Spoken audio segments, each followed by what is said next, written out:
Aduh, Ini termasuk salah satu canda nih, Bib. nah, kan Ya, ya.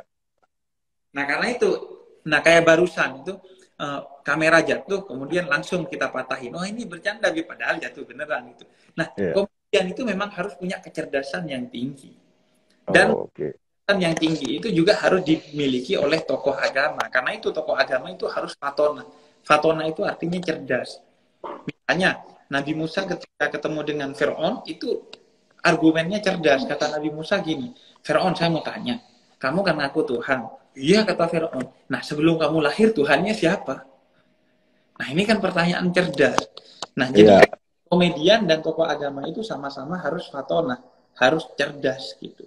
Nah, karena Oke. itu kan eh, saya mengagumi canda karena canda itu dia berbasis kepada kecerdasan, berbasis kepada kedalaman, tapi disampaikan dengan bahasa yang seawam-awamnya. Semua orang bisa menikmati canda. Seawam apapun bisa mengerti bahasa canda. Nah, karena itu canda itu menarik untuk menjadi medium dakwah karena memiliki bahasa yang sangat awam. Sekaligus canda itu bisa menjadi medium dakwah, bisa menjadi bahasa sindiran. Dengan canda, Ya, orang disindir itu jadi gak marah. ya. Maka Oke. Abu Nawas itu menjadikan candaan sebagai dakwahnya kepada Khalifah Harun ar-Rasyid ketika mengkritik Khalifah Harun ar-Rasyid. Khalifah Harun ar-Rasyid ini kalau dikritik oleh Abu Nawas itu dengan canda-candanya. Ngeritiknya itu ngeritik dalam konteks dakwah. Kayak satir gitu berarti, Bib. Kayak satir seperti itu. Jadi Oke. makanya Bib, canda eh, itu menarik. ini ada lagi pertanyaan nih, Bib. Banyak banget nih. Jadi kita lempar dulu, Bib ya. Hmm. Dari Ed Izak dan juga David Susan. Yang pertama, ini sama nih. Bib, kalau dark joke itu dosa nggak, Bib? Nah, dari David Susan, apa zaman Nabi dulu ada dark comedy? Hmm. Nah, silakan, Bib. Iya, saya kira gitu ya. Komedi itu kan ada ilmunya ya. Humor itu ada ilmunya. Misalnya ada nama Sa'dia Ma'ruf yang dia master secara serius di bidang humor gitu. Nah, dark joke itu ada batasannya memang. Ketika dia kemudian membuat orang lain sakit, maka itu tentu berdosa. Mm, Membercandakan aib orang dalam konteks orang itu tidak mau dipercandakan atau mm. berada di suasana tragedi atau yang melakukan adalah orang lain yang konteksnya adalah sinis kepada objeknya, maka itu Ya, tentu. Tapi dark joke dalam konteks kalau yang melakukan adalah si korban yang menceritakan, misalnya dark joke tentang orang Arab yang membercandakan adalah saya sendiri, maka itu bisa jadi diterima. Kemudian yang ya. kedua, kalau dark joke itu dilakukan bukan di suasana tragedi. Nah, sekarang di Mm, pandemi, kalau dark joke soal pandemi kayaknya akan berat iya, dan iya. hati orang lain dan tentunya akan berdosa. Tapi kalau sudah selesai pandemi, semua hal yang terjadi saat ini bisa jadi lucu. Kalau dalam teorinya King Abdel, semua akan lucu pada waktunya. Orang Oke. kecelakaan dulu itu tragedi, tapi ketika sudah lama menjadi Ya, komedi. Karena kan ya, ya. komedi bisa jadi bersumber juga dari tragedi. Jadi menurut saya dark joke itu bisa jadi dosa dan bisa jadi enggak, tergantung kepada kembali kepada ilmu dark joke itu sendiri. Ya. Kalau dark joke dalam konteks memang canda murni yang tidak menyakiti hati orang lain ya tidak ada masalah. Tapi kalau memang dark joke yang membuat orang lain sakit hati, misalnya itu suasananya masih duka, tiba-tiba Anda Mm. joke soal duka tersebut, atau Anda bukan orang yang mengerti kondisi atau bukan korbannya, maka itu akan berdosa. Coki pernah Habib tegur nggak? Sering dong. Dalam Tapi saya tuh yang disampaikan di YouTube atau di media sosial dengan Coki itu mungkin hanya 20%. Saya Ya, tuh ya, ya. itu 80% obrolannya nggak disampaikan. Nah, dalam obrolan itu nggak disampaikan ya karena masyarakat kita mungkin masih kurang siap ya, kurang dewasa Ya, untuk ya. obrolan itu. Tapi dari sana kita akhirnya saya ingin menyampaikan bahwa saya itu sering sekali ngobrol dengan Coki dalam konteks saling nasihat menasehati gitu. Tapi kan yang namanya nasihat itu kan harus sehat. Kalau nggak sehat Ya, ya ya. itu. Nah itu Oh, eh, maka saya sama Coki sering nasihati, nggak setuju sama Coki menyampaikan, tapi saya menyampaikan secara langsung, nggak melalui media sosial. Kalau ya, ya, ya. media sosial akan menyakiti Coki dan tidak akan justru berdampak secara positif bagi Cokinya. Ya. Dan juga ya sering kok menasihati saya tentang humor-humor saya yang Bapak-bapak gitu. Bukan. Bib, kita ke pertanyaan selanjutnya. Dari @a3st.f. Bib, saya mau tanya, kalau ngedenger dakwah atau ceramah, yang dikit amal ibadahnya, oh, jika mendengar dakwah ceramah yang dikit-dikit soal amal ibadahnya nggak diterima, apakah benar manusia bisa menghakimi seperti itu? Jadi mungkin suka nyala-nyalain gitu. Itu uh, manusia apakah seperti itu, Bib? Menghakimi. karena manusia itu di antara manusia lain memang sudah sepatutnya saling mengingatkan dalam kebaikan dan kesabaran. Watawasau bil haqqi watawasau bis sabr. Kita ini sudah seharusnya saling mengingatkan dalam kebaikan dan dalam kesabaran. Tapi mengingatkan orang lain, tadi saya katakan nasihat itu harus sehat. Jangan dengan cara-cara yang menyakiti. Nah, karena itu kita harus berhati-hati dalam menasehati orang lain. Nasihati jangan di depan orang, kata Nabi Muhammad. Kemudian nasihati dengan kata-kata yang baik, kata Al-Quran, dan bijaksana. Ud'u ila sabili rabbika bil hikmati wal mau'izatil hasanah. Kemudian wajadilhum billati hiya ahsan. Kalau sampai harus debat dengan kata-kata yang baik. Jangan dengan kata-kata yang Anda ambil koleksinya dari kebun binatang. Kemudian ya pokoknya mendakwai orang lain, menasihati orang lain dengan baik. Tapi jangan ngejudge orang lain. Karena yang ngejudge orang lain itu pasti manusia yang sedang cosplay jadi Tuhan. Karena yang bisa ngejudge orang lain itu hanya Tuhan.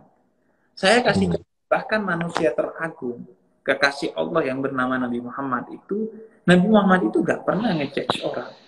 Nabi Muhammad pernah berkata gini, man ata'ani dakhalal jannah. Siapa yang mengikuti aku masuk surga. Waman afani, siapa yang gak ikut aku seharusnya kan masuk neraka.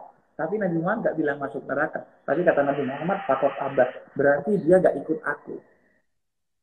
Lisan sucinya Nabi Muhammad ini nggak mau bilang neraka kepada orang yang jelas-jelas masuk neraka. Padahal nggak tuh Nabi Muhammad. Siapa yang nggak ikut aku kan nggak tahu siapa. Tapi Nabi Muhammad nggak nyebut mereka masuk neraka. Mengapa? Karena Nabi Muhammad ingin menjaga perasaan bahkan orang yang ahli neraka sekalipun Nabi Muhammad nggak ingin beliau ngejudge orang lain. Karena bahkan Nabi Muhammad nggak boleh ngejudge orang lain. Oh pasti neraka dan lain sebagainya. Enggak. Karena kita tahu masa depan orang dan kita nggak tahu masa lalu orang. Bisa jadi yang kita lihat sekarang itu hanya fenomena saat ini, padahal masa lalunya dia banyak kebaikan. Atau bisa jadi yang kita lihat hanya saat ini, kita nggak tahu masa depan, siapa tahu dia bertobat. Bahkan salah seorang sahabat Nabi, Usamah bin Zaid, itu pernah seorang yang lari dari peperangan dikejar. Kemudian setelah dia bersyahadat tetap dipenggal oleh Usamah bin Zaid. Kemudian kita kepada Nabi Muhammad, kata Nabi Muhammad, celaka engkau, sudah bersyahadat tapi tetap engkau penggal. Kemudian kata Usamah bin Zaid, iya karena saya tahu syahadatnya nggak dari hati, hanya agar selamat saja. Kemudian kata Nabi Muhammad, memang kamu tahu isi hati orang lain. Nah dari sana Nabi Muhammad mengkritik orang yang ngejudge yang seolah-olah tahu isi hatinya orang lain. Kita nggak tahu isi hati orang lain. Karena itu kita dibekali ilmu yang namanya husnudzon kepada orang lain. Suudzon nggak boleh, waspada boleh waspada. tapi jangan sampai suudzon. Ya. Bib, selanjutnya nih Bib ya, dari @alta_ALV. Bib mau tanya, toxic di game gimana hukumnya? Tuh. Iya, toksik itu dalam segala hal ya berdosa. Di game mau di pertemanan, pernikahan, mau di hubungan dengan orang tua, segala sesuatu yang toksik itu ya harus dibersihkan. Jadi murnilah dalam segala hal. Game ya murni hanya untuk bermain. Jangan game tidak murni untuk juga berjudi. Nah, game tidak murni, ada toksik di dalamnya. Misalnya nih ya, contohnya orang Indonesia itu unik. Ketika main game dia serius. Ketika kerja dia main-main. Jadi dia nggak tahu menempatkan diri pada tempatnya. Game itu namanya aja game, itu permainan. Jadi kalau lu serius dalam bermain itu aneh sih. Game itu Berarti bukan main game ya? iya serius sampai kepikiran overthinking, kenapa gua kalah tadi dan lain sebagainya. Aduh. Padahal bisa saja toxic itu termasuk strategi kali ya.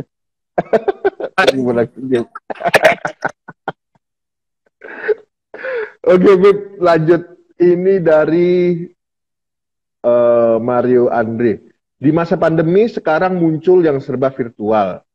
Nah, ini muncul salah satu gagasan ibadah haji virtual. Nah, menurut pandangan agama kayak gimana, Bib? Apakah secara pahala ibadah haji virtual sama pahalanya kayak ibadah haji langsung? Ibadah haji virtual. Ibadah haji virtual itu kan untuk kebutuhan kita training, belajar berangkat haji atau bukan beneran kali. Ada training ya.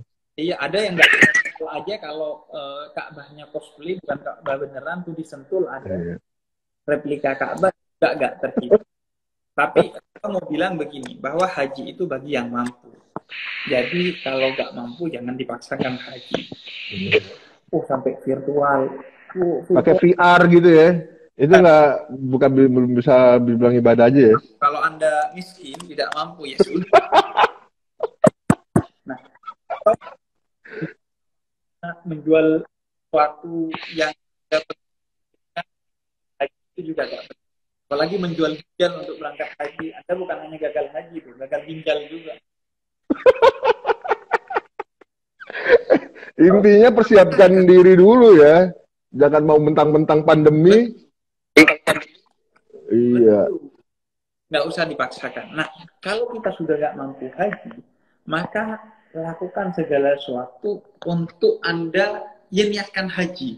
Termasuk haji virtual tadi. Karena sudah nggak mampu haji, itu udah Anda benar-benar melakukan haji virtual atau haji ke tempat-tempat yang manasik haji itu, tapi seolah-olah Anda haji beneran. Menghadirkan hati Anda seolah-olah ini Ka'bah beneran, lakukan dengan tulus, insya Allah Anda mendapatkan pahala yang agung di sisi Allah. Karena ada cerita tabi'in di zaman tabi'in, di mana ada seorang tabi'in bernama Ali Al-Muwaffaq, itu tidak berangkat haji, karena dana hajinya dibagikan kepada janda yang kelaparan dengan 6 anak. Kemudian dia dihitung menjadi haji yang mabrur. Mengapa? Karena dia sudah mengumpulkan duit buat berangkat haji tapi dibagikan kepada orang lain dengan hati yang tulus, dan dia dengan hati yang tulus itu dia berharap ridho Allah, maka Allah hitung dia sebagai jamaah haji yang mabrur.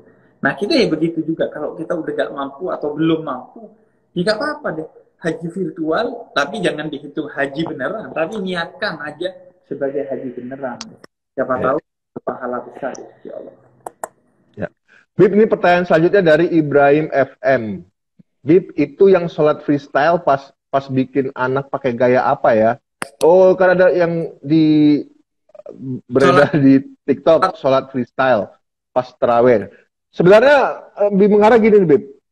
Biasanya kan perdebatan tuh antara anak-anak yang kecil sholat di masjid, itu ada yang biasanya yang melarang untuk anak-anak sholat di masjid, atau ada yang udah biarin aja namanya anak-anak proses belajar sholat. Nah, tapi anak-anaknya ini umurnya berapa nih, Bib? Jangan-jangan udah ibaratnya yang SD ke atas kan udah ngerti. Kadang-kadang di masjid main petasan, yang tadi malah freestyle. Iya, Itu gimana sebenarnya, Bib? Iya, kalau patokannya anak-anak itu. Kalau mengacu kepada riwayat dari Nabi Muhammad, anak-anak itu kalau sudah umur 10 tahun, dia harus ditegesin untuk sholat. Artinya kalau sudah gak sholat, atau main-main dalam sholat, kita harus tegas. Kalau perlu mukul, ya mukul, tapi mukul yang bukan menyakiti, tapi bikin efek. Nah, kalau umur 7 tahun, dia harus sudah mulai diperkenalkan dengan sholat.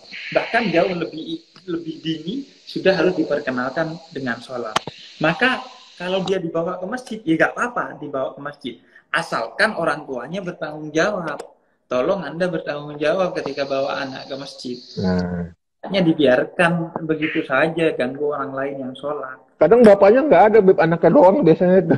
Nah, itu kalau nggak ada bapaknya, ya nggak boleh lah. Kecuali memang seperti di kampung saya. Di kampung saya itu ada, setiap zaman itu selalu ada anak muda yang setiap tarawih atau sholat di masjid, dia yang, atau khususnya kalau sholat tarawih, dia ngurusin anak-anak muda di belakang. Oh, ngurusin polisi sholat lah ya, kayak polisi sholat gitu ya. Ya, dia kayak polisi sholat. Anak-anak tuh, ayo, rapikan softnya, ayo begini. Nah, kalau ada yang kan ya baru nggak apa-apa.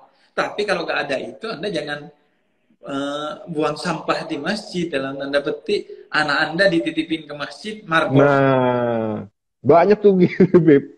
Jadi nitip aja tuh, yang penting main, nggak tahu ya, taunya anaknya sholat aja di masjid, nggak taunya freestyle kan. Itu kan berarti maunya cuma bikin anak tapi nggak mau tanggung jawab. Itu setara dengan orang yang polisi tidur di depan rumahnya dengan alasan karena anaknya sering main di depan rumah. Mohon maaf, Anda yang enak, kenapa saya yang repot? Yang waktu Anda, kenapa sekarang jadi saya juga ikutan repot gitu? Harus saya ikutan jaga anak Anda. Seharusnya kalau biar anak Anda nggak ke jalanan, ya Anda bikin pagar, bukan bikin polisi tidur, pagar rumah. Oke. Bib, udah jam 4 nih, Bib. Saatnya kita undur diri dulu, Bib. Oke. Ya. Terima kasih, Bib, sharing-sharingnya. Terima kasih juga. Padahal berasa sebentar loh. Sebentar ya? Berasa 30 menit, berasa setengah jam ya, gitu ya? Berasa 45 menit. Bercanda bapak-bapak ya?